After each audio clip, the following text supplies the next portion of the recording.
Hello students. तो आज वाले लेक्चर में अपन शुरू करते हैं नया चैप्टर। लास्ट लेक्चर में मैंने आपको सेंटर ऑफ मास ख़त्म कर दिया था पूरा, ठीक है। तो सेंटर ऑफ मास को बच्चों पहले तो अच्छे से रिवाइज कर लेना। इम्पोर्टेंट पार्ट है कोलिजन, बहुत ज़्यादा इंपॉर्टेंट है। कोलिजन से फ्रीक्वेंटली क्वेश्चंस पूछे जाते हैं कंपटीशन एग्जाम से। नीट में आप ऐसा मान सकते हो हर बार क्वेश्चन आता है कोलिजन से, ठीक है। और जेईई मेंस में भी फ्रीक्वेंटली आते हैं अल्टरनेट, या फिर चांसेस है अच्छे खासे क्वेश्चन बनने के कोलिजन से, ठीक है। नया चैप्टर रिजिड बॉडी डायनेमिक्स शुरू करते हैं अपन। तो पहले तो मैं बता दूं बच्चों आपको, ये जो चैप्टर मैं शुरू कर रहा हूँ रिजिड बॉडी डायनेमिक्स, ये चैप्टर में जो भी शुरुआती कॉन्सेप्ट्स आने वाले हैं वो कॉन्सेप्ट्स बहुत सिमिलर टू सर्कुलर मोशन है। जो कहानीज अपन ने सर्कुलर मोशन में पढ़ी थी वही सेम यहाँ रिपीटेशन है, ठीक है। तो अगर आपको रिजिड बॉडी डायनेमिक्स की आप शुरुआत कर रहे हो तो पहला तो ये तो कंपलसरी है, मस्ट है क्या कि सर्कुलर मोशन पहले आपने देखा हो पूरा का पूरा, पूरे वीडियोस प्रॉपर्ली देखे हो, नोट्स प्रॉपर्ली देखे। दूसरा, लेक्चर शुरू करने से पहले आप जिन लोगों ने देखे हुए, जिनने नहीं देखे हैं वो तो पहले वो सर्कुलर मोशन देखो पहले अच्छे से, ठीक है। और जिनने देखा हुआ है सर्कुलर मोशन वो एक बार फटाफट से उसको रिवाइज करो। वीडियो बाद में देखना शुरू करना या वीडियो बाद में देखना, पहले सर्कुलर मोशन के सारे कॉन्सेप्ट डे 1 से जितने भी लेक्चर्स मैंने रिकॉर्ड करे हैं, शायद 13-14 लेक्चर हैं सर्कुलर मोशन के, तो सारे के सारा जो भी नोट्स बनाए हैं वीडियो नहीं देखना वापस से। जिनने एक बार देख लिया ठीक है, सफिशिएंट है। सारे जो कॉन्सेप्ट हैं, सारे के सारे कॉन्सेप्ट्स जो हैं एक बार रिवाइज कर ले, नोट्स रिवाइज कर ले फटाफट से। हर एक फॉर्मूला आपको पता होना चाहिए क्योंकि वही सेम फॉर्मूला यहाँ भी आने वाले हैं बहुत सारा, और बहुत सारे कॉन्सेप्ट उसी के सिमिलर यहाँ पर भी आने वाले हैं, ठीक है। तो शुरुआत करता हूँ मैं को तो शुरुआत करना ही पड़ेगा, मैं वापस से रिवाइज नहीं करा रहा। आपको जरूरत पड़ेगी तो मैं फॉर्मूला जरूर बताऊंगा आपको। तो चैप्टर का नाम है बेटा अपना रिजिड बॉडी डायनेमिक्स, ठीक है। और नेक्स्ट चैप्टर है ये आफ्टर सेंटर ऑफ मास। तो चैप्टर का नाम लिख देता हूं मैं रिजिड बॉडी डायनेमिक्स, ठीक है। तो ये हो गया अपना चैप्टर। अब यहाँ इस चैप्टर में अपन पढ़ने क्या क्या वाले हैं ये समझ लेते हैं जरा। शुरुआत में जैसे चैप्टर है, पहले तो अपन रिजिड बॉडी के बारे में पढ़ेंगे। रिजिड बॉडी क्या है? अच्छा, इस चैप्टर को बहुत सारी बुक्स में आपको इस चैप्टर का नाम रोटेशन भी मिलेगा। मैं इस चैप्टर का नाम देता हूँ रिजिड बॉडी डायनेमिक्स, ठीक है। तो पहले अपन पढ़ेंगे रिजिड बॉडी के बारे में कि रिजिड बॉडी क्या होती है। नाम से पता लग रहा है, आप लोग समझ भी गए होंगे रिजिड बॉडी क्या होती है। देन आफ्टर उसका डायनेमिक्स क्या है, रिजिड बॉडी का डायनेमिक्स किस किस टाइप से उसका मोशन हो सकता है, ये सब इस चैप्टर में पढ़ने वाले, ठीक है। अच्छा, अगर मैं बात करूं बेटा कोई बुक्स की, स्पेसिफिक बुक्स हो सकता है उन बुक्स में इस चैप्टर का नाम रोटेशन हो, ठीक है। तो सर्कुलर मोशन और रोटेशन सेम सी टर्म है क्या? मैं बोला यहाँ जो सर्कुलर मोशन में पढ़ा वही कॉन्सेप्ट यहाँ पे वापस से रिपीट होंगे और उससे थोड़ा और एक्सटेंडेड वर्जन आगे पढ़ने वाले अपन, ठीक है। तो कोई बुक्स में इसका नाम रोटेशन हो सकता है। और एनसीईआरटी में ये जो चैप्टर है, चैप्टर नंबर 7 होगा ये, पार्ट 1 का 11th, नाम होगा सिस्टम ऑफ पार्टिकल्स, ठीक है। चैप्टर का नाम क्या होगा? System of particles. और यही चैप्टर में शुरुआत में एनसीईआरटी की बात कर रहा हूँ, शुरुआत में सेंटर ऑफ मास के बारे में बताया होगा और बाद में रिजिड बॉडी के बारे में बताया होगा, ठीक है। तो अपन ने इसको अलग अलग कर लिया सेपरेट, ठीक है। सिस्टम ऑफ पार्टिकल्स के अपन ने 2 पार्ट कर लिए। एनसीईआरटी में सिस्टम ऑफ पार्टिकल्स से अपन ने 2 पार्ट कर दिया, एक को सेंटर ऑफ मास को बिल्कुल अलग कर दिया और दूसरे को रिजिड बॉडी डायनेमिक्स कर रहे हैं, ठीक है। तो ये कहानी शुरू करते हैं रिजिड बॉडी डायनेमिक्स की। बड़ा चैप्टर है, इंपॉर्टेंट चैप्टर है, क्वेश्चंस जरूर पूछे जाते हैं यहाँ से। परफेक्ट है, फिक्स है कि यहां से क्वेश्चन आने ही है। जेईई मेंस में एक क्वेश्चन मिनिमम बनता ही है, 2 भी हो सकते हैं, 1 या 2 जेईई मेंस में। अगेन एडवांस में 2 या 3 क्वेश्चन, और नीट में भी 2 या 3 क्वेश्चन यहां से बनते हैं। नीट में 2-3 क्वेश्चन तो मैं मिनिमम बता रहा हूं बेटा, 5 भी आ जाते हैं, कभी 6 भी आ जाते हैं, ठीक है। नीट में ये वाले चैप्टर से क्वेश्चन, बढ़िया इंपॉर्टेंट चैप्टर है और बहुत सारे कॉन्सेप्ट है चैप्टर में, बहुत दिनों तक पढ़ेंगे इसको। एडवांस के लिए तो बहुत ज़्यादा इंपॉर्टेंट है, ठीक है। तो और यहाँ से बहुत अच्छे अच्छे क्वेश्चंस बनते हैं, ठीक है, जिनमें बहुत सारे कॉन्सेप्ट मिक्स हो जाते हैं। तो कुल मिला के जो रिजिड बॉडी डायनेमिक्स जो चैप्टर है ना बेटा, ये चैप्टर आपके जितने भी पिछले चैप्टर हैं, जितने भी आपके पिछले चैप्टर पढ़े हैं अभी तक अपन ने, हर एक चैप्टर का कॉन्सेप्ट यहाँ मिक्स होगा।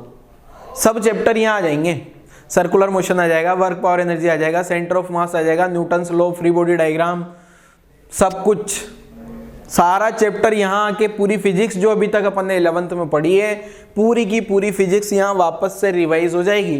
तो अभी तक की सारी कहानी अगर आपको अच्छे से आती है ना, तो ही ये चैप्टर अच्छे से आपको समझ आएगा, ठीक है। वैसे मैं जब भी कुछ भी पुराना कॉन्सेप्ट आएगा तो वापस आपको रिवाइज बता दूंगा कि कैसे अपन ने वहाँ पढ़ा था और यहाँ क्या है, ठीक है ना, कंपेयर करके क्या डिफरेंस है या क्या सिमिलरिटी है, ठीक है। तो सबसे पहला नाम है जैसे रिजिड बॉडी। तो सबसे पहले तो मेरे को बताना होगा आपको किसके बारे में बेटा, रिजिड बॉडी के बारे में, कि रिजिड बॉडी क्या होता है, ठीक है। रिजिड एंड बॉडी, बॉडी तो कोई भी पार्टिकल, ऑब्जेक्ट, सिस्टम ऐसा हो सकता है, ठीक है। अब ये जो रिजिड वर्ड है, रिजिड वर्ड का नाम भी सुना होगा आपने, नॉर्मल बोलचाल में भी अपन यूज करते हैं, प्रैक्टिकली घर पे भी, अरे यार वो तो बहुत रिजिड आदमी है यार, मतलब बात मानता ही नहीं है कुछ, ठीक है ना, ऐसा बोलते हैं ना अपन लोग। रिजिड का मतलब ये है, अगर मैं सिंपल लैंग्वेज में बोलूं कि ऐसा ऑब्जेक्ट जिसका शेप एंड साइज चेंज नहीं हो सकता, ठीक है। रिजिड ऑब्जेक्ट क्या है, ऐसे ऑब्जेक्ट्स जिनका शेप एंड साइज चेंज नहीं होगा जब भी वो मोशन करेगा ड्यूरिंग मोशन, ठीक है ना। कोई भी पार्टिकल चल रहा है तो उसका शेप और साइज चेंज नहीं होगा, कब, ड्यूरिंग मोशन।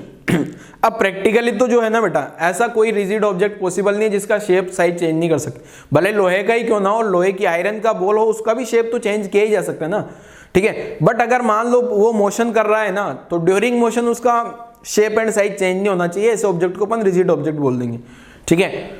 तो मैं उस ऑब्जेक्ट को अपन रिजिड सिस्टम की तरह, रिजिड बॉडी की तरह बिहेवियर दे सकते हैं, ठीक है। सिस्टम भी हो सकता है, रिजिड सिस्टम भी हो सकता है, ठीक है, रिजिड बॉडी।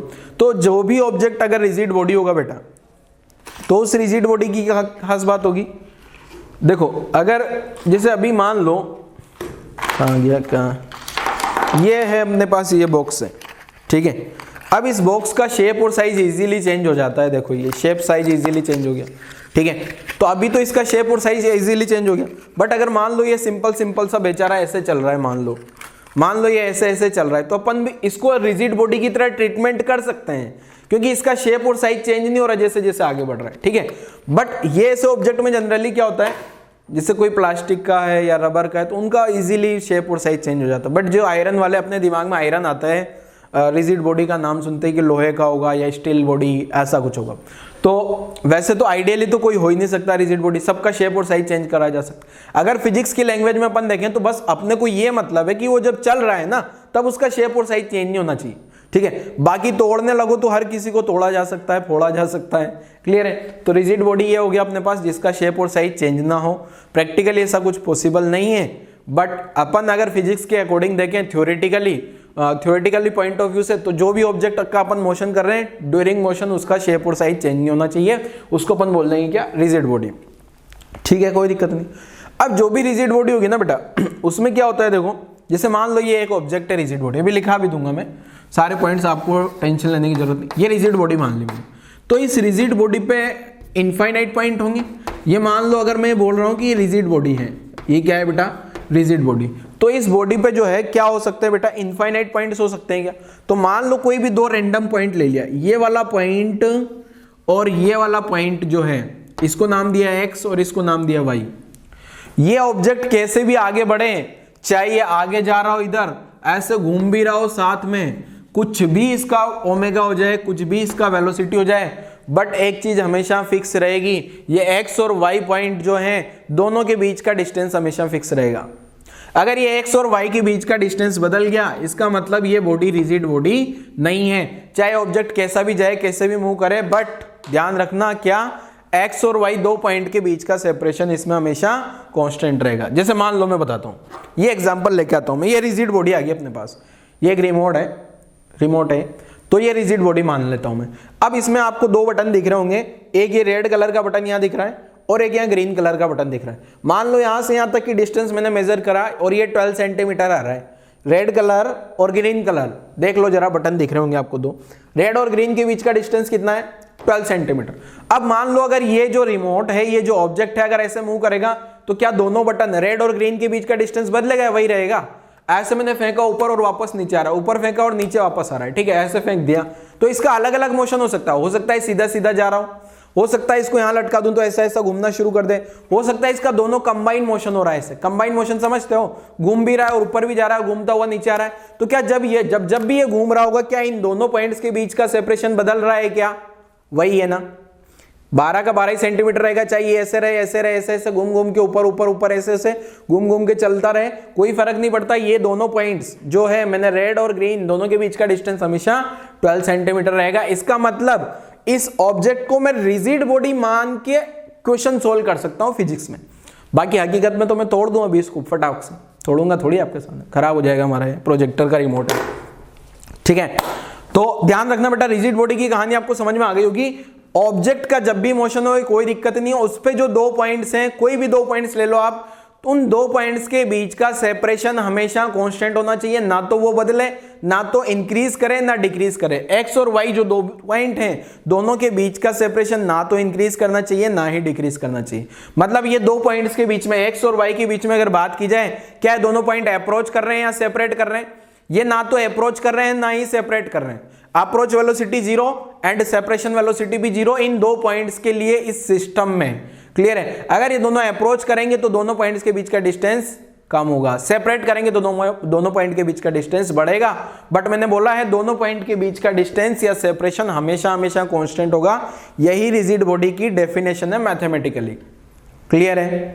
ठीक है, मैंने बताया आपको बेटा, ये जो 2 पॉइंट्स है ग्रीन और रेड, ये कैसे भी चले कोई फर्क नहीं पड़ रहा, दोनों के बीच का सेपरेशन फिक्स रहेगा। वेलोसिटी ऑफ अप्रोच दोनों पॉइंट्स के बीच में 0, वेलोसिटी ऑफ सेपरेशन दोनों पॉइंट्स के बीच में 0। हो सकता है बॉडी सिंपल ट्रांसलेटरी मोशन कर रही है, सिंपल सीधी सीधी सीधी आगे जा रही है, या घूम रही है और आगे भी जा रही है। जैसे मैंने एग्जाम्पल बताया था, ये सीधा सीधा जा रहा है, या फिर चाहे ऐसा घूमे चाहे फिर ऐसा मिक्स मोशन करे, कोई दिक्कत नहीं है। ये इसका मोशन बड़ा ही अजीब सा है, घूम भी रहा है, ऊपर भी जा रहा है, नीचे भी आ रहा है, तो कोई फर्क नहीं पड़ रहा है, किसी भी टाइप का मोशन हो जाए, 2 पॉइंट के बीच का सेपरेशन कांस्टेंट होगा। इसी को क्या बोल देंगे? Rigid body. क्लियर है पॉइंट? तो चलो अब रिजिड बॉडी के बारे में लिख लेते हैं। बहुत सारी कहानी मैंने रिजिड बॉडी के बारे में आप लोगों को बता दी, अब पता भी होना चाहिए रिजिड बॉडी की सारी कहानी, तो इसको लिख लेते हैं जरा। जब रिजिड बॉडी के बारे में पढ़ते हैं पहले, तो फिर डायनेमिक्स तो पढ़ ही लेंगे अपन। तो चैप्टर की शुरुआत करते हैं रिजिड बॉडी से कि रिजिड बॉडी क्या होती है। हकीकत में कोई रिजिड नहीं है, सबको तोड़ा जा सकता है, ठीक है। चलो तो हेडिंग लिखता हूं मैं क्या बेटा? Rigid body. ये जो चैप्टर, ये अपना चैप्टर का नाम है। अगला चैप्टर इंपॉर्टेंट चैप्टर, ठीक है, और देन आता है अपने पास रिजिड बॉडी। तो रिजिड बॉडी क्या है इसके बारे में समझ लेते हैं, ठीक है। तो रिजिड बॉडी के बारे में लिख देता हूं बेटा कुछ पॉइंट्स। आ जा बेटा। हाँ,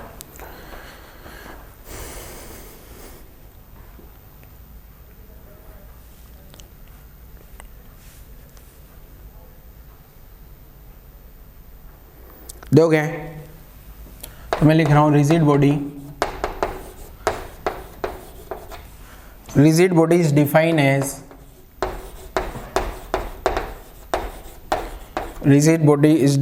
as a system। अब जरूरी नहीं है एक अकेला पार्टिकल, एक अकेला पॉइंट हो। रिजिड बॉडी में दो ऑब्जेक्ट भी हो सकते हैं अलग अलग, ठीक है, ऐसा सिस्टम भी बनाया जा सकता।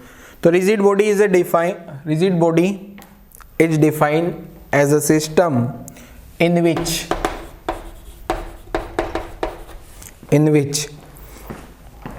distance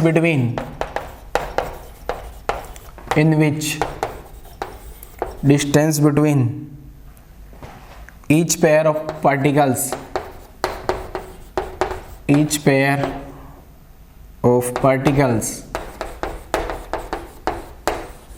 remains constant with respect to time। मतलब टाइम बदलने पे 2 पॉइंट्स के बीच का सेपरेशन नहीं बदलेगा। अब मैंने पार्टिकल इसलिए बोला है, मान लो कभी कभी क्या होता है बेटा, सिस्टम होता है, तो सिस्टम में क्या होता है, सिस्टम में 2 अलग अलग पार्टिकल हो गए, दोनों के बीच का अगर सेपरेशन कांस्टेंट है तो उसको अपन रिजिड बॉडी बोल देंगे, ठीक है। क्लियर है यहाँ तक की कहानी? यहाँ तक की कहानी सभी बच्चों को क्लियर है क्या? चलो मैं अब एग्जाम्पल भी बता देता हूँ आपको, कौन कौन रिजिड बॉडी हो सकता है और कौन कौन रिजिड बॉडी नहीं हो सकता। जैसे मान लो बच्चे, मैंने ये मान लिया ये एक सिस्टम है, ये एक सिस्टम है। सिंपल रिजिड बॉडी तो आपको समझ में आ ही जाता होगा, मैं अच्छा सा एग्जांपल लेके बताता हूँ। जैसे मान लो ये ब्लॉक ए है, ये यहाँ एक रस्सी है और ये ब्लॉक बी है, ठीक है, और यहाँ पे इस फोर्स F लगा रहा हूँ मैं, ठीक है, यहाँ फोर्स F लगा रहा हूँ। तो ऐसी सिचुएशन में क्या होगा बेटा, ये A ब्लॉक और B ब्लॉक पे कोई भी 2 पॉइंट ले लो आप, तो ये 2 पॉइंट्स के बीच का सेपरेशन बताओ, ये 2 पॉइंट के बीच का सेपरेशन बढ़ेगा घटेगा कांस्टेंट रहेगा, ये रस्सी है तो यहाँ से एक रस्सी जुड़ी हुई है बेटा ये, तो बताओ जरा, ये 2 पॉइंट्स ले लिए मैंने, या 2 पॉइंट्स ले लो, 2 पार्टिकल ले लो, ए और बी के बीच का डिस्टेंस अगर बोला जाए तो हमेशा कांस्टेंट रहेगा। इसके लिए जो है, इसलिए मैं बोल सकता हूं ए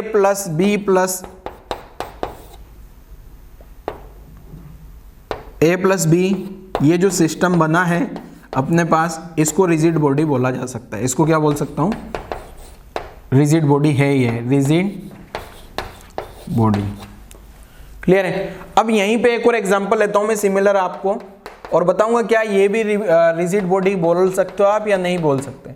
यहाँ ब्लॉक ए है, वहाँ रस्सी थी, यहाँ रस्सी नहीं है, यहाँ स्प्रिंग है, वहाँ स्ट्रिंग था, ये स्प्रिंग है, और ये ब्लॉक बी आ गया अपने पास, और यही ब्लॉक बी को इधर कुछ फोर्स लगा के खींच रहे हैं। तो ये बताओ क्या ये ब्लॉक ए, ये वाला पॉइंट ए, ये वाला पॉइंट बी पे, ये वाला पॉइंट ए पे, क्या बताओ दोनों के बीच का सेपरेशन बढ़ेगा घटेगा कांस्टेंट रहेगा। अब देखो क्या है, इस बी ब्लॉक को उधर भगाऊंगा तो क्या होगा बेटा, यहाँ रस्सी तो है नहीं, यहाँ तो क्या होता है बेटा, जितना वेलोसिटी बी ब्लॉक का रहेगा उतना ही वेलोसिटी ए ब्लॉक का भी रहेगा, ए ब्लॉक और बी ब्लॉक का वेलोसिटी बराबर बराबर रहेगा। बट इसमें यहाँ स्प्रिंग लगी है तो क्या होगा, पहले स्प्रिंग, अगर मान लो स्प्रिंग खिंच जाए, स्प्रिंग कंप्रेस हो जाए, तो ऐसी सिचुएशन में ये दोनों के बीच का सेपरेशन क्या होता है, बदल सकता है। ठीक है, मान लो इधर फोर्स लगाया मैंने, इधर लगाया या उधर लगाया, तो ऐसी सिचुएशन में हो सकता है इन दोनों पॉइंट्स के बीच का सेपरेशन इंक्रीज भी कर सकता है और डिक्रीज भी कर सकता है। तो ये जो ऑब्जेक्ट है ए प्लस बी सिस्टम, इसको रिजिड बॉडी नहीं बोला जा सकता। क्लियर है, रिजिड बॉडी इसको नहीं बोल सकते। यहां जो ए प्लस बी सिस्टम है ये रिजिड बॉडी नहीं है। क्यों नहीं है, समझ में आ गया होगा, not a rigid body. Rigid body क्यों नहीं बोल सकता हूं मैं, यहां जो है ए और बी के बीच का सेपरेशन चेंज हो सकता है, ठीक है ना, वो हो सकता है इंक्रीज हो जाए, हो सकता है डिक्रीज हो जाए, बट यहां separation between A and B क्या होगा, यहां मैं बोल सकता हूं ऑलवेज जो separation between A and B, ये क्या होगा बेटा, कांस्टेंट होगा क्या। बट यहां पे जो है separation between A and B, ये चेंज होगा, ये कांस्टेंट नहीं होगा, चेंज या वेरिएबल या इंक्रीज या डिक्रीज डिपेंड करेगा। ठीक है, ऐसे ही अगर ये वाला जो फोर्स इधर लगा रहा हूं, इधर लगाने की बजाय अगर उधर लगा रहा होता ना, तो ये रस्सी है तो इधर फोर्स लगाता तो क्या होता, फिर दोनों ब्लॉक के बीच का सेपरेशन कम होता रहता, फिर इसको भी रिजिड नहीं बोलते अपन, ठीक है ना। तो रिजिड सिस्टम किसको बोलना है फिजिक्स में, वो समझ में आया। रिजिड सिस्टम का मतलब क्या है, कोई भी 2 पॉइंट्स ले लो, दोनों के बीच का सेपरेशन कांस्टेंट होना चाहिए, डिस्टेंस कांस्टेंट होना चाहिए, तो उसको अपन रिजिड बॉडी बोल देंगे, वरना रिजिड बॉडी नहीं है। क्लियर है, नोट कर लो यहां तक की कहानी। और एग्जांपल बता देते हैं आपको, यहां तक की कहानी नोट करो जल्दी से। एग्जांपल होने को बहुत सारे एग्जांपल बताए जा सकते हैं बेटा, ठीक है, रिजिड बॉडी के बहुत सारे एग्जांपल्स आपको बताए जा सकते हैं। चलो एक और एग्जांपल करा देता हूं मैं।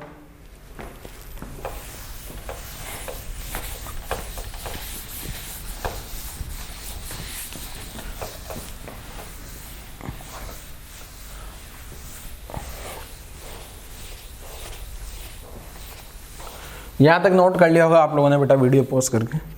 आगे का नेक्स्ट एग्जांपल समझाता हूं मैं, नेक्स्ट और क्या हो सकता है रिजिड बॉडी में।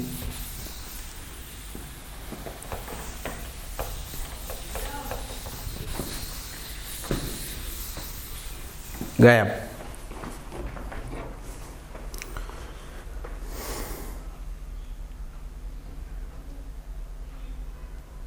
दोगे, ध्यान समझना। अब जो नेक्स्ट वाला एग्जांपल मैं समझा रहा हूं बेटा, नेक्स्ट एग्जांपल में क्या देखो, मान लो ये एक रिंग है, ठीक है, ये रिंग आ गई, ये तो फिक्स है, फिक्स रिंग, और इस रिंग पे 2 बीड स्लाइड कर रहे हैं, ठीक है, 2 जो बीड हैं वो क्या कर रहे हैं, स्लाइड कर रहे हैं।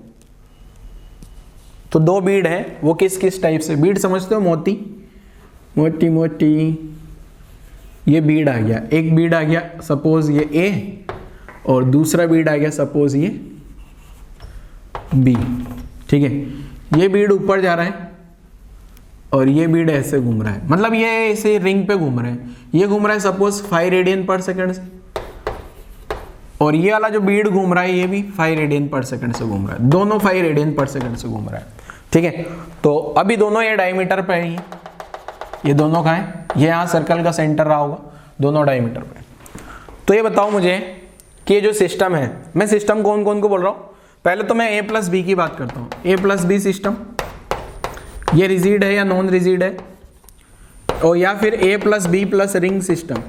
रिंग भी आपको दिख रही होगी ना बेटा यहाँ पे, रिंग सिस्टम। तो ये रिजिड है या नॉन रिजिड है, सोचो जल्दी से। अगर आप देखोगे बेटा तो ये जो A और B है दोनों का एंगुलर वेलोसिटी सेम है क्या, तो हमेशा हमेशा दोनों एक डायमीटर पे रहेंगे। A और B के बीच का सेपरेशन हमेशा क्या रहेगा बेटा, कांस्टेंट रहेगा, इसलिए इस सिस्टम को मैं रिजिड बॉडी बोल सकता हूँ। इसको क्या बोला जा सकता है, रिजिड लिख देता हूँ शॉर्ट में, अब आप लोग समझ गए होंगे रिजिड बॉडी, ठीक है। बट अगर रिंग को भी कंसीडर कर लिया जाए, अब रिंग पे तो बहुत सारे पॉइंट होंगे ना बेटा, मान लो रिंग पे ये वाला पॉइंट ले लिया मैंने, रिंग पे ये पॉइंट को C नाम दे दिया, क्या A और B, अब रिंग तो फिक्स है तो C पॉइंट भी फिक्स हुआ क्या, अगर रिंग फिक्स है तो C पॉइंट भी फिक्स हुआ गया बेटा। तो अब ये बताओ A और C के बीच का डिस्टेंस तो बढ़ रहा होगा, बढ़ रहा होगा, बढ़ रहा होगा, इधर B और C के बीच का डिस्टेंस कम हो रहा होगा, कम हो रहा होगा। A और B के बीच का डिस्टेंस हमेशा 2r के बराबर रहेगा क्या, जैसे जैसे घूमेंगे हमेशा डायमीटर पर रहेंगे, क्योंकि दोनों का एंगुलर स्पीड सेम सेम है। अगर दोनों का एंगुलर स्पीड सेम सेम है तो दोनों हमेशा डायमीटर पर रहेंगे, तो दोनों के बीच का सेपरेशन हमेशा कांस्टेंट रहेगा। तो इसको मैं रिजिड बॉडी मान सकता हूं, A प्लस बी सिस्टम को।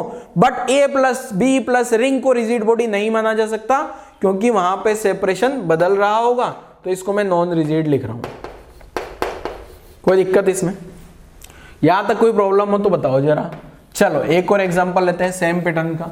यही वापस अपने पास ये था बेटा क्या, फिक्स रिंग, ये तो आ गई फिक्स्ड रिंग। इस पे वापस वो दो ही बीड लेके आ रहा हूं मैं, ए एंड बी दो बीड है, बीड समझते होंगे आप लोग, मोती। ए एंड बी क्या है, बीड बीड। अगेन यहां क्या हो रहा है बेटा, अब वापस से वही दो bead A and B center से पास हो रहे हैं, हमेशा डायमीटर पे रुके हैं। यहां सेंटर है, ये भाग रहा है 6 रेडियन पर सेकंड से बी वाला, और ये जो ए वाला है ये घूम रहा है इधर कितने से, 5 रेडियन पर सेकंड से, 5 रेडियन पर सेकंड। अब बताओ जरा क्या होगा। वापस से मेरे पास क्या बेटा, ए प्लस बी सिस्टम के बारे में क्या बोलोगे, A plus B system rigid non rigid. A plus B plus ring वाले सिस्टम को क्या बोलोगे, बोलो जल्दी बच्चे, क्या क्या बोला आपने। ये नॉन रिजिड है क्या, सर नॉन रिजिड क्यों आया, अरे ए और बी का बीच का सेपरेशन हमेशा बदल रहा होगा, डायमीटर पे नहीं होंगे। ए थोड़ी देर में यहां पहुंचेगा तो बी तो भागता हुआ यहां आ जाएगा, तो ये कोई कोड पे पहुंच जाएंगे दूसरा, न कि डायमीटर पे होंगे। और ये दूसरा वाला तो नॉन रिजिड पहले ही समझा दिया था मैंने। तो इस टाइप से बहुत सारी कहानी है बेटा, आप लोगों को समझ आई होगी नॉन रिजिड की। तो नॉन रिजिड के एग्जांपल लिख लो। नॉन रिजिड के अब मैं कुछ पॉइंट्स लिखाता हूं एक एक करके। पहला पॉइंट तो आपको समझ में आ गया होगा, अगर कोई भी सिस्टम रिजिड बॉडी की तरह बिहेवियर कर रहा है तो उस पर कोई भी 2 पॉइंट ले लो, टाइम के साथ में उन दोनों पॉइंट के बीच का सेपरेशन हमेशा हमेशा कांस्टेंट रहेगा, कभी कोई चेंजेस नहीं आने वाला। ये पॉइंट आपको समझ में आ गया होगा फर्स्ट तो डेफिनेशन से। और पॉइंट्स लिखता हूं मैं जरा।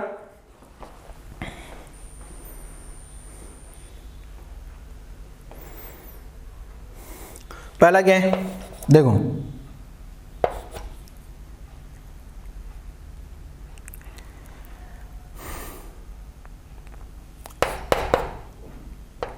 if a system is rigid, अगर सिस्टम रिजिड है देन शेप एंड साइज, ये तो सिंपल सा वर्ड है तो आपको समझ आएगा।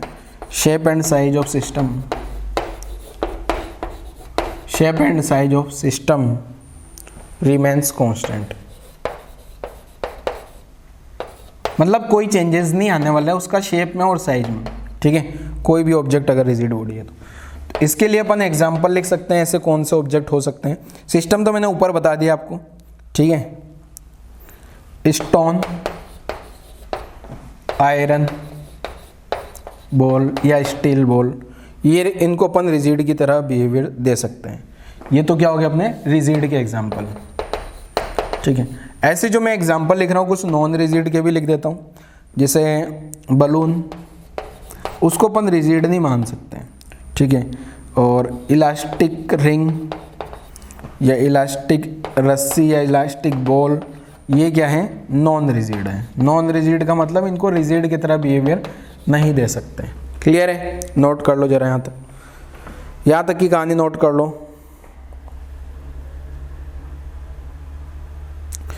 और अब अपन इंपॉर्टेंट पॉइंट्स पढ़ने वाले हैं, कुछ बहुत ज़्यादा इंपॉर्टेंट पॉइंट रिजिड बॉडी के बारे में। यहाँ तक की कहानी लिख लो पहले आप लोग, यहाँ तक की कहानी लिखो पहले जल्दी से बच्चे, फिर अपन कुछ और इंपॉर्टेंट पॉइंट्स रिजिड बॉडी के बारे में समझ लेते हैं।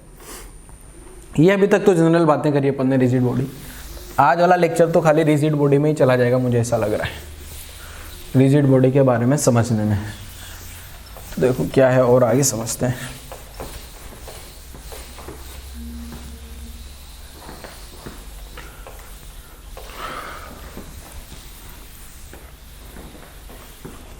चलो अगला पॉइंट समझते हैं क्या है। देखो मैंने एक कॉन्सेप्ट आपको सर्कुलर मोशन में बताया होगा, क्या था कॉन्सेप्ट, वापस कॉन्सेप्ट याद दिलाता हूं मैं। एक तो कॉन्सेप्ट था velocity of approach and velocity of separation वाला, ठीक है। कॉन्सेप्ट क्या था बेटा, अप्रोच वेलोसिटी और सेपरेशन वेलोसिटी वाला। तो कॉन्सेप्ट याद दिलाता हूं आपको। जैसे मान लो पहले मैं रिजिड बॉडी बना लेता हूं। ये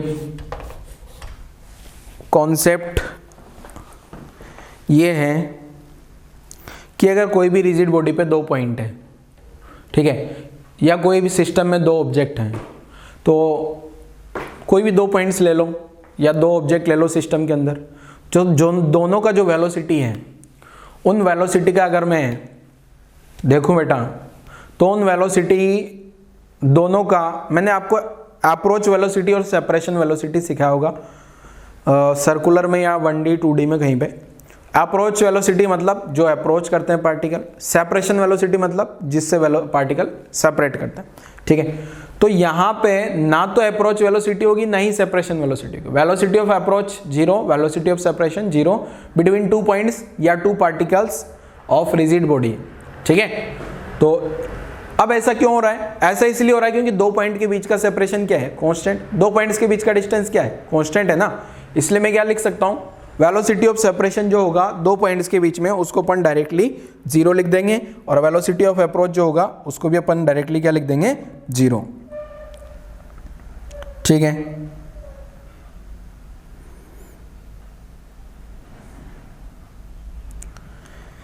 तो मैं शॉर्ट में लिखता हूं पहले तो क्या, velocity of approach 0 and velocity of separation 0 for 2 points on rigid body always. देखो क्या है कहानी, चाहे रिजिड बॉडी कितना ही स्पीड से चले, ठीक है, रिजिड बॉडी कितना भी तेजी से चले, दोनों के बीच का अप्रोच और सेपरेशन वेलोसिटी हमेशा क्या रहेगा, 0। अब मैं एग्जांपल के तौर पे भी बता देता हूं आपको। जैसे मान लो मैंने एक रिजिड बॉडी बना ली, यहाँ पे ये मैंने क्या बना ली बेटा, रिजिड बॉडी। अब इस रिजिड बॉडी पे क्या है ना, दो पॉइंट मान लिए, एक पॉइंट ये आ गया अपने पास A और एक पॉइंट ये आ गया अपने पास B, A एंड B, ठीक है, क्लियर है। अब मान लो ये A पॉइंट इस डायरेक्शन में भाग रहा है V1 वेलोसिटी से, ठीक है, एंड B पॉइंट इस डायरेक्शन में भाग रहा है V2 वेलोसिटी से, ठीक है। अब ये क्यों जा रहा है, कैसे जा रहा है, ये सब इस, और ये जो रिजिड बॉडी है यार, ये जो मैंने रिजिड बॉडी बनाई है ना, इसका कुछ ऐसा कुछ मोशन हो रहा होगा, उसके कारण ये हो रहा है। जैसे रिजिड बॉडी है ना, इसका ऐसे रैंडम कुछ मोशन हो रहा होगा, इसके कारण एक पॉइंट इधर जा रहा है और एक पॉइंट इधर जा रहा है, क्लियर है, यहाँ तक कोई दिक्कत नहीं है। बट अब क्या होगा, मुझे पता है A और B दोनों पॉइंट्स के बीच का सेपरेशन तो क्या है, कांस्टेंट है क्या, पॉइंट A और पॉइंट B के बीच का सेपरेशन क्या है बेटा, कांस्टेंट है क्या। तो वेलोसिटी ऑफ अप्रोच और वेलोसिटी ऑफ सेपरेशन भी क्या होना चाहिए, 0। मतलब ना तो दोनों पॉइंट के बीच का डिस्टेंस बढ़ रहा है, ना दोनों पॉइंट के बीच का डिस्टेंस कम हो रहा है। जैसे ये जो पॉइंट A एंड B है, मैं अगर इनके कंपोनेंट करता हूँ यहाँ पे, तो मैं एक लाइन लेता हूँ पहले, तो ये मैंने एक लाइन ले ली, इसको अपन बोलते हैं लाइन ज्वाइनिंग। ए और बी के बीच का मैंने लाइन ज्वाइनिंग ड्रॉ कर दिया बेटा, ये लाइन ज्वाइनिंग आ गई अपने पास ही, ठीक है। मान लेते हैं ये वाला एंगल θ1 है और ये वाला एंगल θ2 है।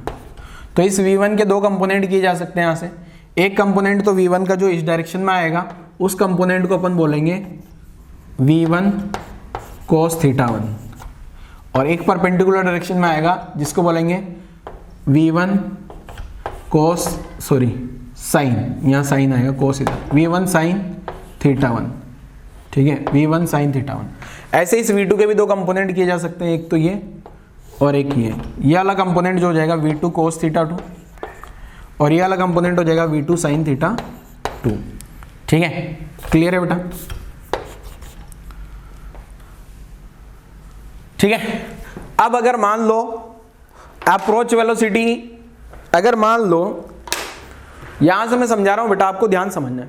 अगर ये ए और बी के बीच का सेपरेशन कम हो रहा होगा, मींस ए और बी दोनों पास में आ रहा है, पॉइंट ए और पॉइंट बी के बीच का डिस्टेंस कम हो रहा है, इसका मतलब ये अगर V1 cos θ1 greater than V2 cos θ2 हो गया, इसका मतलब ए और बी के बीच का सेपरेशन क्या हो रहा होगा? कम हो रहा होगा। इसका मतलब क्या है? जो सेपरेशन है वो कम हो रहा होगा। देखो मैं ऐसा कुछ डायग्राम थोड़ा टेबल से बताता हूं तो थोड़ा आपको अच्छे से समझ में आएगा। मैं कंडीशन लिखता हूं, यहां इधर कंडीशन लिख रहा हूं, यहां सेपरेशन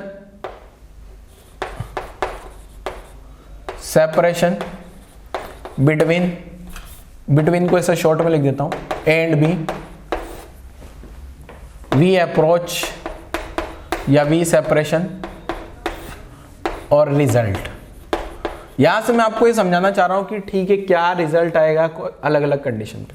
मान लो कंडीशन ऐसा दे दिया गया आपको, V1 cos θ1 greater than V2 cos θ2। अगर ऐसी सिचुएशन बोल दी जाए, ये जो V1 cos θ1 ये वाला कंपोनेंट है ना लाइन ज्वाइनिंग के लोग, वो V2 cos θ2 से ज्यादा है, तो बताओ जरा ये ब्लॉक ए तेजी, ये पॉइंट जो है ए तेजी से इधर आ रहा होगा और बी धीरे चल रहा है, इसका मतलब दोनों के बीच का सेपरेशन क्या होगा? डिक्रीज करेगा क्या? अगर ये डिक्रीज करेगा तो यहाँ पे ये कोई ना कोई अप्रोच हो रहा है, अप्रोच वेलोसिटी नॉन जीरो है। अगर अप्रोच वेलोसिटी नॉन जीरो है तो इसका मतलब ये नॉन रिजिड होगा, ये बॉडी नॉन रिजिड होगी। किस कंडीशन में? अगर ए और बी का बीच का डिस्टेंस कम हो रहा है या फिर ये पॉइंट ए बी को अप्रोच कर रहा है, अप्रोच वेलोसिटी आ गई। अगर कंडीशन ऐसा आ जाए बेटा V1 cos θ1 less than V2 cos θ2, इसका मतलब कौन तेजी से जा रहा है? ये बी पॉइंट इधर तेजी से भाग रहा है, तो ये सेपरेशन इंक्रीज करेगी, और अगर ये सेपरेशन इंक्रीज करेगी तो velocity of separation non zero होगा, देन अगेन नॉन रिजिड हो गया है। ये सिस्टम को आप रिजिड बॉडी नहीं बोल सकते, ठीक है? क्लियर है? यहां पे भी रिजिड बॉडी नहीं लिखते हैं। अगर रिजिड बॉडी होगा तो कौन सा वाला केस होगा वो भी तीनों को समझ आ जाएगा। अगर ये दोनों बराबर है बेटा, V1 cos θ1 बराबर V2 cos θ2 है, इसका मतलब ये जो separation between A and B है ये क्या हो जाएगी? कांस्टेंट हो जाएगी। मतलब अगर ये 5 मीटर चलता है, ये यहां से 5 मीटर, तो ये भी 5 मीटर चलेगा, तो वेलोसिटी ऑफ अप्रोच क्या है? 0 होगा, एंड साथ में वेलोसिटी ऑफ सेपरेशन भी 0 होगा, और ये जो ऑब्जेक्ट है ये डेफिनेटली रिजिड बॉडी होगा। क्लियर है बेटा? तो यहां से कॉन्सेप्ट आपको आई थिंक समझ आ गया होगा, ये कॉन्सेप्ट आपको समझ आया होगा। क्या? अगर कोई भी ऑब्जेक्ट रिजिड बॉडी की तरह बिहेव कर रहा है तो उन बॉडी पे कोई भी दो पॉइंट्स ले लो, तो दोनों के बीच का अप्रोच वेलोसिटी 0, सेपरेशन वेलोसिटी 0। अगर कोई भी सिस्टम है तो सिस्टम में दो पार्टिकल ले लो, दोनों पार्टिकल मूव करेंगे तो दोनों के बीच का अप्रोच वेलोसिटी 0, सेपरेशन वेलोसिटी 0, तो जाके वो रिजिड सिस्टम या रिजिड बॉडी कहलाएगा। क्लियर है? अगला पॉइंट सर्कुलर मोशन से आता है। अगला पॉइंट सर्कुलर मोशन से क्या है, देखो ध्यान से सुनना बेटा। अगला पॉइंट जो है सर्कुलर मोशन से क्या है, देखो मैं बताता हूं। सर्कुलर मोशन में भी मैंने बताया था, यहां से देखो क्या है, angular velocity of point A with respect to point B same as angular velocity of angular velocity of point B, angular velocity of point A with respect to point B same as angular velocity with respect to point A if point A and B lie on rigid body। समझ आया? Repeat करता हूं क्या है, देखो अगर A और B दोनों पॉइंट्स रिजिड बॉडी पे लाई कर रहे हैं, A एंड बी अगर रिजिड बॉडी पे लाई करते हैं, रिजिड बॉडी पे हैं, इसका मतलब क्या है, डेफिनेटली ए का एंगुलर वेलोसिटी बी के रेस्पेक्ट में जो होगा वही बी का एक वेलोसिटी एंगुलर वेलोसिटी ए के रेस्पेक्ट में होगा। ये मैंने आपको सर्कुलर मोशन में भी बताया हुआ है बेटा, ये रिजल्ट अपन ने सर्कुलर मोशन में भी डिस्कस किया हुआ है, ठीक है, इसलिए मैं ज्यादा डिस्कस नहीं करूंगा यहाँ पे। और ये ओमेगा ए बी कैसे लिखते हैं ये भी पता होगा आपको। ओमेगा ए बी जो लिखा जाता है बेटा V A B perpendicular upon R A B, ये मैंने सर्कुलर मोशन में बताया होगा आपको। रिलेटिव एंगुलर वेलोसिटी नाम था टॉपिक का, क्या, रिलेटिव एंगुलर वेलोसिटी। याद रहा तो ठीक, वरना नोट्स देखना, नोट्स से समझ नहीं आता है तो वीडियो देखना, समझ आ जाएगा आपको। इसीलिए मैंने बोला था ये चैप्टर का वीडियो देखने से पहले आपको एक बार सर्कुलर मोशन जरूर रिवाइज कर लेना चाहिए, और जिन बच्चों ने सर्कुलर मोशन नहीं पढ़ा उनको पढ़ लेना चाहिए, ठीक है। आपको अगर कुछ कॉन्सेप्ट याद नहीं रहा, क्या फॉर्मूला था क्या नहीं था, सब कुछ को बोलो, बस एक लाइन याद रखो, क्या, कि अगर रिजिड बॉडी पे दो पॉइंट ए एंड बी है, ए एंड बी दोनों अगर रिजिड बॉडी पे हैं, तो ए का एंगुलर वेलोसिटी बी के रेस्पेक्ट में वही होगा जो एंगुलर वेलोसिटी बी का होगा ए के रेस्पेक्ट में। मतलब रिजिड बॉडी पे कोई भी दो पॉइंट होंगे ना ए एंड बी, तो दोनों का एंगुलर वेलोसिटी एक दूसरे के रेस्पेक्ट में सेम सेम होगा। क्या, ए और बी दो पॉइंट हैं रिजिड बॉडी पे, तो क्या होगा, दोनों का एंगुलर वेलोसिटी एक दूसरे के रेस्पेक्ट में सेम सेम होगा। क्लियर है? Means omega A B equal to omega B है, खत्म, ठीक है। नोट करो जल्दी से यहां तक कहानी। अगले पॉइंट पे मूव करता हूं।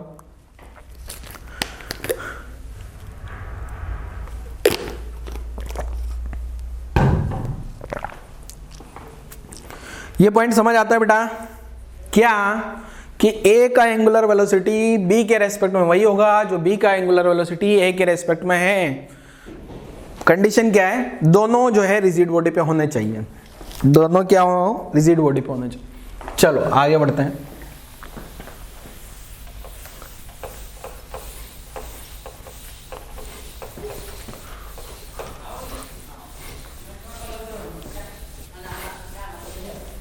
गायब रे,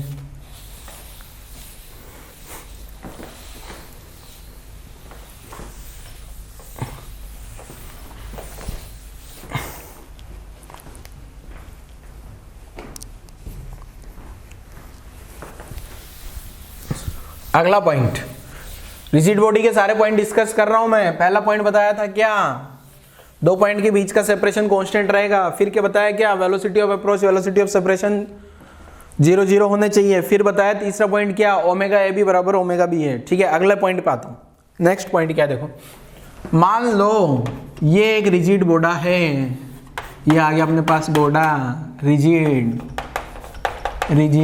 बॉडी, ठीक है। अब इस पे अपन ने मान लिए 3 पॉइंट, कितने point, 3, A B C, 3 point आ गए।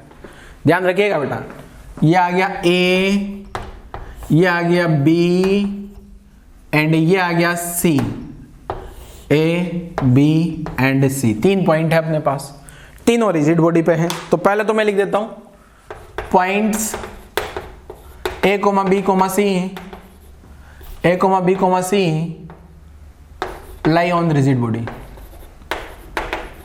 ठीक है, रिजिड बॉडी पे हैं। पहले मैं समझा देता हूं, फिर बाद में रिजल्ट दिखाऊंगा। अब आपको ये तो पता लग गया, दो पॉइंट की कहानी बताऊं तो omega A B equal to omega B A होगा, एक ये तो पता लग ही गया क्या आपको। साथ साथ में अगर मैं बी एंड सी को ले लूं तो बी सी सी ए होगा, साथ साथ में ए एंड सी ले लिया जाए तो ओमेगा ए सी बराबर ओमेगा सी ए होगा। ये तो अपन पिछले वाले पॉइंट से देख चुके हैं, पिछले वाले पॉइंट में बताया था क्या, दो कोई भी पॉइंट ले लो, दोनों का एक दूसरे के रेस्पेक्ट में एंगुलर वेलोसिटी सेम सेम होता है। तो पहले मैंने ए बी लिया, देन बी सी लिया, B C C B, C B, B C C B and A C C A. Clear, इसमें कोई दिक्कत नहीं है। एक बढ़िया मजेदार मस्त रिजल्ट यहां से आने वाला है। देखो बेटा ये जो एंगल है ना, ये एंगल अगर θ1 मान लिया मैंने, तो ये बताओ ये θ1 जो एंगल है, ये एंगल अगर ये रिजिड बॉडी है तो डेफिनेटली θ1 क्या होना चाहिए, कांस्टेंट वेरिएबल। θ1 कांस्टेंट होगा। क्यों होगा बेटा, क्योंकि आपको पता है ए और बी के बीच का सेपरेशन फिक्स होगा, बी एंड सी के बीच का सेपरेशन भी फिक्स है, तो ए और सी के बीच का सेपरेशन, तो θ1 भी कांस्टेंट होना चाहिए ना। तो अगर ये θ1 कांस्टेंट है, इसका मतलब मैं क्या बोल रहा हूं, ये जो सी पॉइंट के अबाउट जो बॉडी का रोटेशन होगा, या सी के अबाउट जो एंगुलर वेलोसिटी होगा बी का, जितना बी घूमेगा उतना ही ए घूमना चाहिए सी पॉइंट के अबाउट, अगर थीटा कांस्टेंट है तो। वापस रिपीट कर रहा हूं, क्या देखो ये जो पॉइंट आ गया अपने पास सी, ये पॉइंट आ गया सपोज सी, यहां ये पॉइंट बी है और यहां ये पॉइंट ए है, ये एंगल θ1 है। अब ये अगर बॉडी घूमती है तो मुझे पता है कि ये जो डिस्टेंस है ए और बी, ये वाली डिस्टेंस तो बदलने वाली नहीं है। तो जब बॉडी के रोटेशन से मान लो ये जो सी पॉइंट है यहां कहीं आ गया, अगर ये सी पॉइंट यहां आ गया, ये बी पॉइंट यहां आ गया, तो डेफिनेटली ये जो ए पॉइंट होगा यहां कहीं होगा, बट ये एंगल θ1 ही रहेगा। ठीक है, θ1 पे कोई चेंजेस नहीं आएगा, θ1 कांस्टेंट रहेगा। ठीक है ना। अब θ1 कांस्टेंट है, इसका मतलब जो सी के अबाउट रोटेशन हो रहा होगा बॉडी का, तो omega B C means angular velocity of point B with respect to C equal to omega A C भी होगा। समझे? रिपीट कर रहा हूं बेटा, क्या देखो आप लोग शायद समझे नहीं, मैं आप बताता हूं। जैसे अब ये रिजिड बॉडी घूमे चले कुछ भी करे, मुझे क्या मतलब। तो अगर मान लो ये पॉइंट सी आ गया, ये पॉइंट बी आ गया, ठीक है, और ये पॉइंट ए आ गया, ये पॉइंट यहां ए आ गया, ये एंगल θ1 है। अब अगर ये रिजिड बॉडी घूमेगी ना बेटा, मान लो ये घूमेगा इधर, तो ये भी इधर घूमेगा। ठीक है, तो ये वाली डिस्टेंस क्या मेरे पास कांस्टेंट रहेगी क्या हमेशा? ये वाली डिस्टेंस क्या रहनी चाहिए? ए से बी तक का डिस्टेंस कांस्टेंट रहना चाहिए। क्लियर है? ए से बी तक का डिस्टेंस कांस्टेंट है, मींस कुल मिला के मैं बोलना चाह रहा हूं कि जो सी पॉइंट के अबाउट जितना रोटेशन बी का होगा उतना ही सेम रोटेशन ए का भी होगा, तो θ1 कांस्टेंट, तो सी के अबाउट रोटेशन सेम होगा। ऐसे ही अगर मैं दूसरा कोई एंगल ले लूं, ये वाला एंगल, इसको नाम दे दें θ2, और अगर θ2 कांस्टेंट होगा बेटा, θ2 कांस्टेंट का मतलब क्या है? θ2 कांस्टेंट का मतलब ये है ए पॉइंट के अबाउट एंगुलर वेलोसिटी सेम, तो ओमेगा बी ए बराबर ओमेगा सी ए। ऐसे तीसरा पॉइंट का नाम दे दिया ये वाला एंगल θ3 कांस्टेंट होगा, θ3 कांस्टेंट होगा, तो उससे क्या रिजल्ट लिखोगे? बोलो जल्दी। Omega A B omega C B. ओ अब अगर आप इन सब को देखोगे तो आपको पता लगेगा ये तो सब एक दूसरे के बराबर आ गए यार।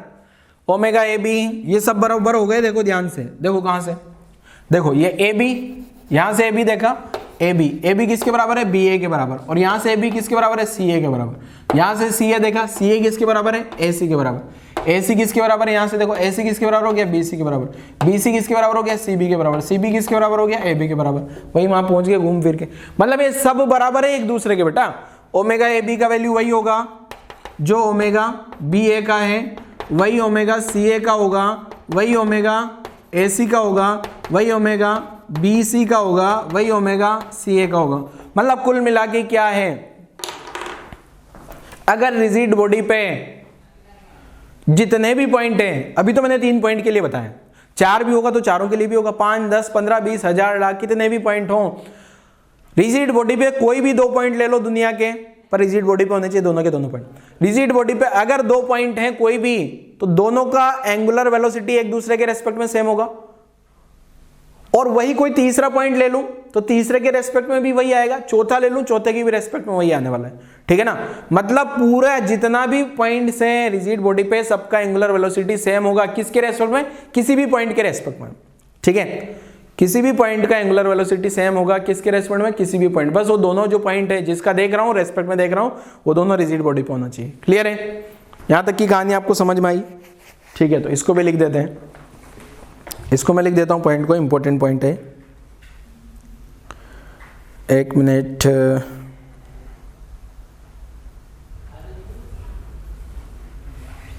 तो क्या लिख रहा हूं देखो, है result with respect to the angular velocity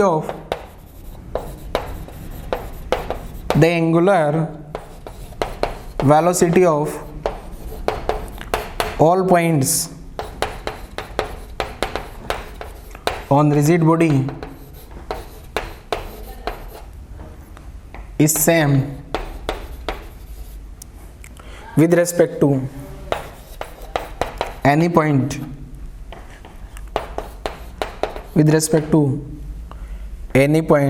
of the rigid body.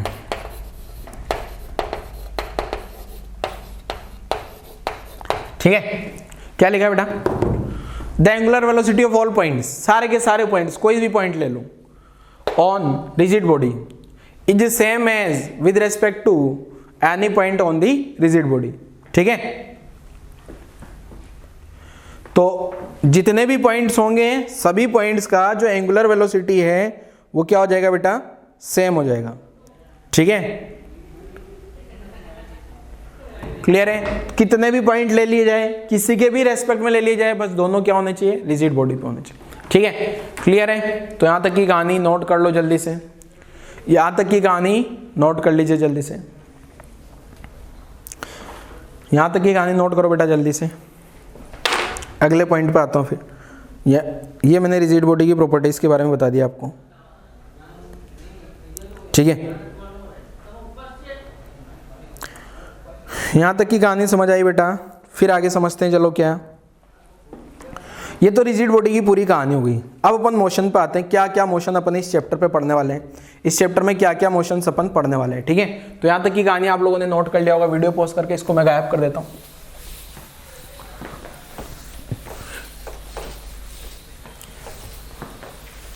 अब रिजिड बॉडी में क्या यहाँ इस चैप्टर में अपन पढ़ने वाले हैं ये समझा देता हूँ, और फिर पढ़ेंगे तो सही आगे लेक्चर्स में, बट आज वाले लेक्चर में बता देता हूँ यहाँ क्या पढ़ने वाले हैं अपन जनरली। ठीक है, रिजिड बॉडी लेके आते हैं, अपनी आ गई रिजिड बॉडी। ठीक है, रिमोट कंट्रोल प्रोजेक्टर का अपना रिजिड बॉडी है।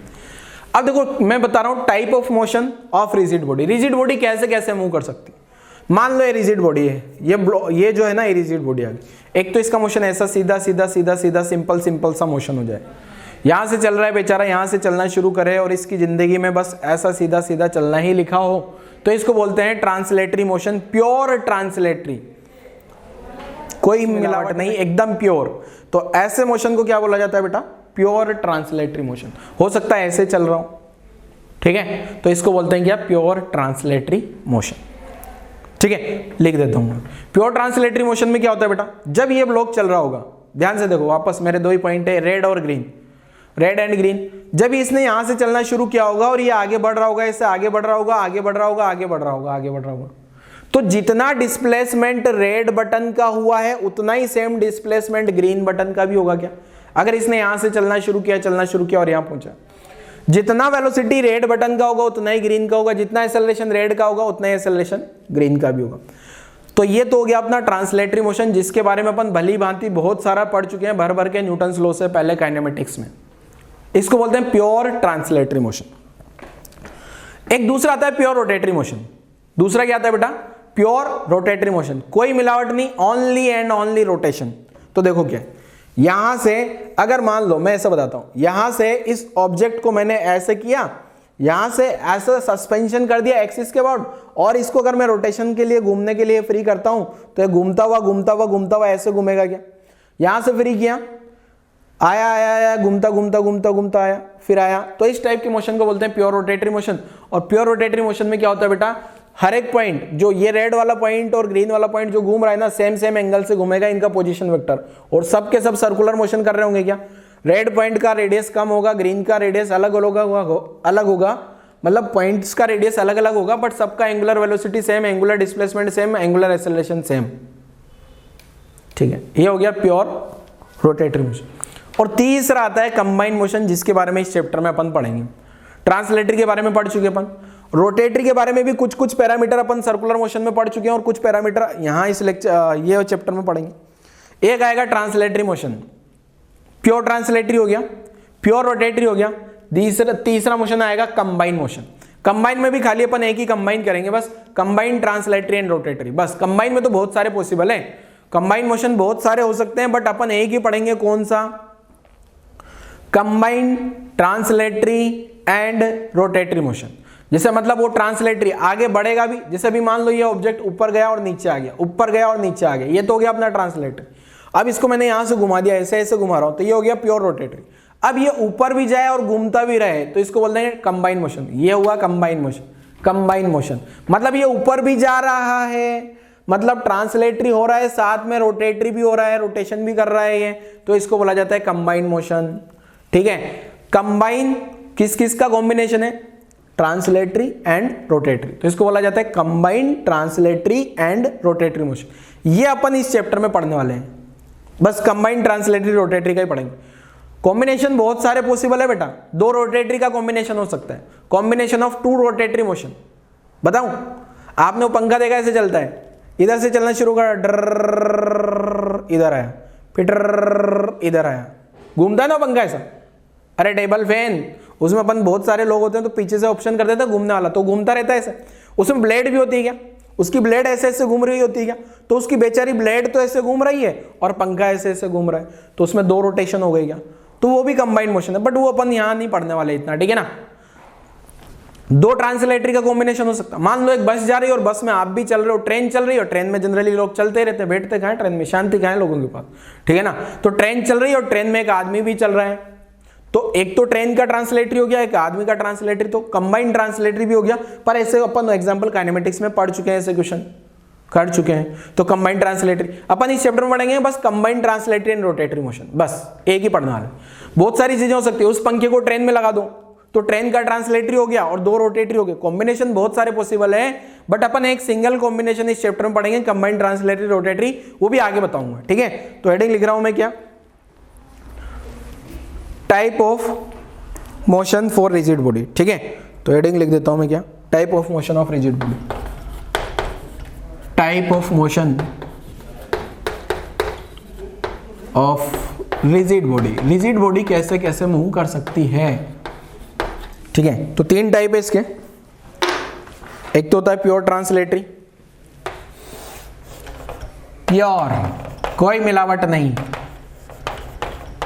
Pure translatory motion.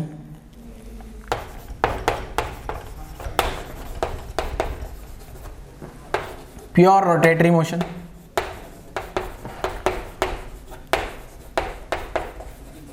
और तीसरा होता है कंबाइंड मोशन, ठीक है। तीसरा क्या होता है, कंबाइंड मोशन। अब ये कंबाइन में भी अपन एक ही पढ़ने वाले हैं, बस कौन सा वाला, कंबाइंड ट्रांसलेटरी एंड रोटेटरी। यही मोशन के बारे में अपन पढ़ेंगे, बाकी के बारे में कुछ नहीं पढ़ने वाले हैं, ठीक है। तो ये जो प्योर ट्रांसलेटरी में क्या होता है बेटा, यहीं पे मैं एग्जांपल लगा के बता देता हूं। जो प्योर ट्रांसलेटरी मोशन होता है, इसमें जो है, मान लो इसमें क्या होता है, जैसे कोई भी ऑब्जेक्ट अगर मूव करता है, कोई भी ऑब्जेक्ट अगर मूव करेगा, एग्जांपल जैसे मैंने अभी वो रिमोट वाला एग्जांपल बताया था ना आपको, ये मान लो एक कोई बॉडी है, रिजिड बॉडी आ गई, तो इस रिजिड बॉडी में क्या होगा, अलग अलग खूब सारे पॉइंट होंगे। तो ये पॉइंट का वेलोसिटी, ये पॉइंट का वेलोसिटी, ये पॉइंट का वेलोसिटी, हर एक पॉइंट का वेलोसिटी क्या होगा, बराबर बराबर होगा, ठीक है। हर एक पॉइंट का वेलोसिटी बराबर बराबर होगा। इसका वेलोसिटी v1 मान लिया, इसका v2 मान लिया, इसका v3 मान लिया, इसका v4 मान लिया, तो क्या होगा, v1 बराबर v2 बराबर v3 बराबर v4 होने वाला है। क्लियर है।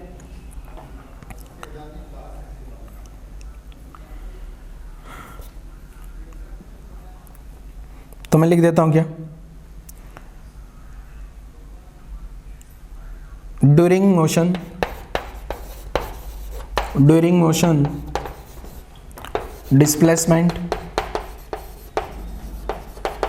Comma velocity, comma acceleration,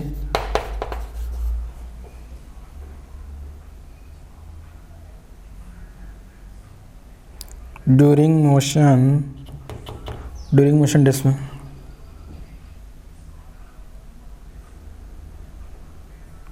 during motion displacement velocity and acceleration are same for all particles या all point, for all points at an instant, ठीक है। कोई भी अगर एक इंस्टेंट की बात करें तो हर एक इंस्टेंट पे क्या हो जाएगा, सबका वेलोसिटी सेम होगा। इसका मतलब v1 बराबर v2 बराबर, वेक्टर भी लिखूँ तो v3 बराबर v4 बराबर। अब मैं एक्सेलरेशन डिस्प्लेसमेंट की कहानी नहीं लिख रहा, ठीक है। अब प्योर रोटेटरी मोशन में क्या हो जाएगा, प्योर रोटेटरी मोशन में क्या हो जाएगा, मान लो ये ऑब्जेक्ट है, मैंने ये यहाँ पे ये बना दी, क्या ये रिजिड बॉडी बना दी, और अगर मान लो ये रिजिड बॉडी इस कोई एक एक्सिस के अबाउट, इस एक्सिस के अबाउट ये घूमना शुरू कर दे, तो पूरा नहीं लिख रहा हूँ, ड्यूरिंग मोशन यहाँ angular displacement, angular velocity, angular acceleration क्या हो जाएगा, सेम हो जाएगा। मीन्स जितना एंगल ये वाला पॉइंट घूमने वाला है उतना ही सेम एंगल ये वाला पॉइंट घूमेगा, उतना ही सेम पॉइंट ये वाला एंगल भी घूमेगा, ठीक है। मतलब अगर मैं शॉर्ट में लिखूँ तो ω1 ω2 ω3 बराबर बराबर होंगे, α1 α2 α3 बराबर बराबर होंगे, θ1 एक का एंगुलर डिस्प्लेसमेंट, दूसरे का एंगुलर डिस्प्लेसमेंट, तीसरे का एंगुलर डिस्प्लेसमेंट बराबर बराबर होंगे, ठीक है। या डी थीटा कर देता हूँ, छोटा छोटा डी थीटा, किसी भी इंस्टेंट की बात की जाए तो एट एनी इंस्टेंट, ठीक है। कंबाइन आगे पढ़ेंगे अपन, कंबाइन वाले की कहानी क्या है, ठीक है। तो ये कहानी थी बेटा आज तक क्या, जो रिजिड बॉडी की कहानी अपन ने आज वाले लेक्चर में समझ ली। तो यहाँ से अब एक टर्म जो आती है ना, यहाँ पे एक नई टर्म आएगी, वो भी मैं आगे आपको अगले लेक्चर में एक्सप्लेन कर दूंगा क्या है। बहुत सारी नई नई टर्म्स यहाँ आने वाली, और हो सकता है उनमें से कुछ पुरानी टर्म्स भी आप लोगों ने पढ़ी। तो आज वाले लेक्चर में अपन ने type of motion rigid body के बारे में पढ़ा। रिजिड बॉडी बड़ा आसान सा, रिजिड बॉडी की सारी प्रॉपर्टीज मैंने आपको बता दी, ठीक है। कोई पूछने वाला नहीं है आपसे, बट पता होना चाहिए, क्योंकि कभी कभी क्या होता है एमसीक्यू में क्वेश्चन आता है which of the following options are correct या इनकरेक्ट या ट्रू फॉल्स, उसमें ये सब पॉइंट्स काम आते हैं, इसलिए मैंने एक एक करके सारे लिखा दी। टाइप ऑफ रिजिड बॉडी का मोशन में ये वाला मोशन अपन भली भांति बहुत सारा आगे पढ़ चुके हैं। सर्कुलर मोशन में ये चीजें भी बहुत सारी पढ़ ली है, बट थोड़ी बहुत नई चीजें, नए कॉन्सेप्ट यहाँ ऐड होंगे इसमें, ठीक है। तो इसके बारे में कुछ नहीं पढ़ने वाले इस चैप्टर में, थोड़ा इसके बारे में पढ़ेंगे, नए जो कॉन्सेप्ट होंगे, फिर ये जो नए कॉन्सेप्ट हैं और ये ट्रांसलेटरी, इन दोनों को मिक्स करके अपन यहाँ पढ़ेंगे CTRM में। इसको CTRM बोलते हैं शॉर्ट में, combined translatory, CTRM combined translatory and rotatory motion, ठीक है। कंबाइंड मोशन बहुत सारे हो सकते हैं, उसका ये एक एग्जांपल है, और यही एग्जांपल अपन पढ़ने वाले हैं, combined translatory and rotatory motion. इसके लिए मैंने एक एग्जांपल बता दिया आपको, combined translatory and rotatory motion, short में बोलूंगा CTRM, combined translatory and rotatory motion, ठीक है बच्चों। तो आज वाला लेक्चर तो मैं यही क्लोज कर रहा हूं, बट बच्चों मेरी एक रिक्वेस्ट आपसे जरूर है, क्या कि इसके कुछ न्यूमेरिकल्स जो कॉन्सेप्ट हैं सर्कुलर मोशन के, वो आप लोग जरूर करें, ठीक है ना। मैं एक दो न्यूमेरिकल करा देता हूं, आपको लगेगा उन न्यूमेरिकल से कि हाँ यार ये सर्कुलर मोशन के जैसा ही पार्ट है कुछ क्वेश्चंस, ठीक है। तो मैं कुछ क्वेश्चंस करा देता हूं, एक दो क्वेश्चंस करते हैं अपन, ठीक है, सेम है सर्कुलर मोशन के ही है। तो आप लोग वैसे सारे क्वेश्चन इजीली आप लोग खुद से सोल्व कर सकते हो, ठीक है बेटा, सारे के सारे क्वेश्चन आप लोग खुद से सोल्व कर सकते हो उस पैटर्न के। तो मैं लिखवा देता हूँ यहाँ पे एक दो क्वेश्चन, ताकि आज के लेक्चर में लगेगा एक न्यूमेरिकल तो हुआ है। फिजिक्स में ऐसा कोई दिन नहीं जाएगा जब न्यूमेरिकल ना हो, ठीक है। तो चलो क्वेश्चन की शुरुआत करते हैं। आसान सा क्वेश्चन होगा और प्योरली सर्कुलर मोशन का है बेटा। अगर आपने सर्कुलर मोशन आपको अच्छे से आता है तो ये क्वेश्चन आप लोग सोल्व कर दोगे।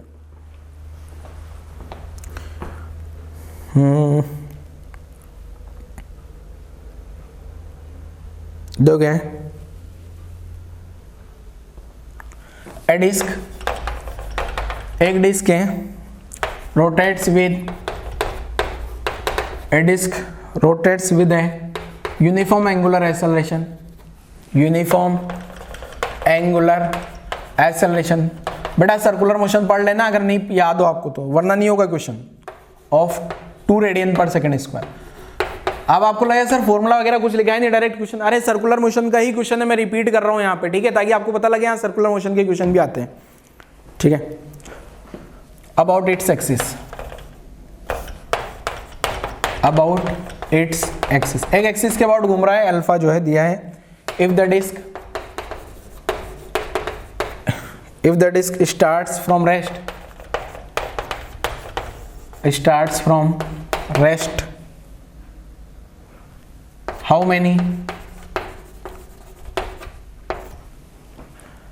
many revolutions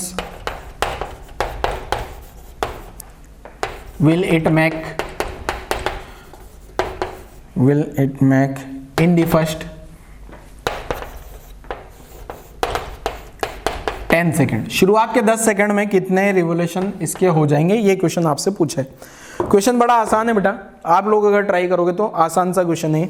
और ऐसे में प्रैक्टिस के लिए आपको बहुत सारे क्वेश्चन दे दूंगा, क्योंकि आप जब भी क्वेश्चन सोल्व करोगे ना, कोई भी बुक अगर सोल्व करते हो और वहां रिजिड बॉडी या रोटेशन, तो उसमें सर्कुलर के बहुत सारे क्वेश्चन आपको मिलेंगे। इसलिए मैंने भी जो डीपीपी बनाई है उसमें शुरुआत में ऐसे क्वेश्चन दिए हैं, बस मैं एक ही करा रहा हूँ, बाकी नहीं करा रहा, क्योंकि ऐसे बहुत सारे क्वेश्चन अपन ऑलरेडी कर चुके हैं बेटा। अब आपको एक क्वेश्चन पता होगा, theta equal to omega initial plus half alpha T square, जब ये अल्फा कांस्टेंट होता तभी ये इक्वेशन वैलिड रहती है, पता है ऐसा कुछ। अब रेस से चलना शुरू किया तो इनिशियल एंगुलर वेलोसिटी 0 हो गई, हाफ अल्फा का वैल्यू 2 दिया है, 10 सेकंड की बात कर रहा है, तो यहां से थीटा निकल के आ गया मेरे पास 100। पर एक चीज ध्यान रखना, ये 100 रेडियन में आया है। मेरे को पूछा है नंबर ऑफ रिवोल्यूशन, तो नंबर ऑफ रिवोल्यूशन एक चक्कर पूरा होगा तो 2 पाई होता है क्या, 2 चक्कर पूरे होंगे तो 4 पाई, 3 चक्कर पूरे हुए तो 6 पाई। तो नंबर ऑफ रिवोल्यूशन कितना आ गया बेटा, नंबर ऑफ रिवोल्यूशन निकालूं, नंबर ऑफ रिवोल्यूशंस तो हो जाएगा थीटा अपॉन 2 पाई, तो आंसर आ गया 100 अपॉन 2 पाई, तो 50 अपॉन पाई आंसर हो जाएगा अपना। 50 अपॉन पाई रेवोल्यूशन उसने कर लिए होंगे, ठीक है। 50 का वैल्यू पता है आपको, पाई का वैल्यू पता है 3.14, तो आप अप्रोक्सीमेट आंसर निकाल सकते हो, ठीक है, कि अप्रोक्सीमेट जो है कितना एंगल उसने घूम लिया होगा, ठीक है बेटा। अब एक ही न्यूमेरिकल काफ़ी है, बाकी ऐसे खूब सारे न्यूमेरिकल आपने करे हुए हैं, तो ज़्यादा कोई कराने का मतलब नहीं है। डीपीपी में खूब सारे न्यूमेरिकल मिल जाएंगे सेम पैटर्न के, तो आप लोग ट्राई करिएगा सबको, ठीक है बेटा। तो आज वाला लेक्चर क्लोज करते हैं। आज वाले लेक्चर में नई कहानी कुछ नहीं पढ़ी, बस रिजिड बॉडी की कुछ प्रॉपर्टी पढ़ाई है, बट कल वाले लेक्चर से नई कहानी आएगी बेटा, नए नए कॉन्सेप्ट शुरू हो जाएंगे, बिल्कुल एकदम फ्रेश नए ताजा कॉन्सेप्ट निकलेंगे कल वाले लेक्चर से। तो आज वाला लेक्चर यहीं क्लोज करते हैं बच्चों, थैंक यू।